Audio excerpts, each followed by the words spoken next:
আমরা স্পেশালি আমাদের সার্ভিস দেওয়াটা নেশা।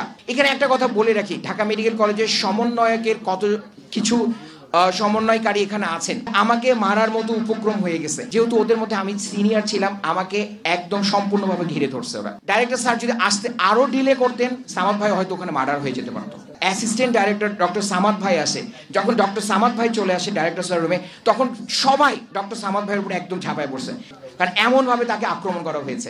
আমরা কনফারেন্স রুমে এসেছি, রাত্রে আলোচনা হয়েছে। বিজনেস অ্যান্ড টেকনোলজি, বিউবিটি বলা হয়, বিউবিটি স্টুডেন্ট, সরি তাদেরকে আমি দুর্বৃত্তকারী বলতেছি কারণ তাদের আচরণ এরকম ছিল। সবাই খারাপ ছিল তা না, কিন্তু বেশিরভাগই খুব এগ্রেসিভ ছিল। কালকে আমরা এই কনফারেন্স রুমে 3টা গ্রুপ ছিলাম। আমরা ডক্টর ছিলাম, প্রশাসন ছিল, তাদের ভিসি ছিল, চেয়ারম্যান ছিল, এবং সমন্বয়কারীরা ছিল, যে একটা সুন্দর সলিউশনের দিকে যাবে। কিন্তু না, তাদের দাবি ডাক্তার খুঁজে বের করতে হবে, নার্স খুঁজে বের করতে হবে, ওয়ার্ড বয় খুঁজে বের করতে হবে, যার জন্য তাদের রোগী মারা গেছে। এবং এটা নিয়ে সমন্বয়কারী সহ আমাদের সাথে তাদের বাকবিতণ্ডা শুরু হয়ে যায় এই কনফারেন্স রুমে। ডক্টরকে মারা হয়েছে, তাদের বিচার হবে, এইটা শোনার পরে কিন্তু ওই স্টুডেন্টরা, বিউবিটি স্টুডেন্টরা আরো রেগে গেছে।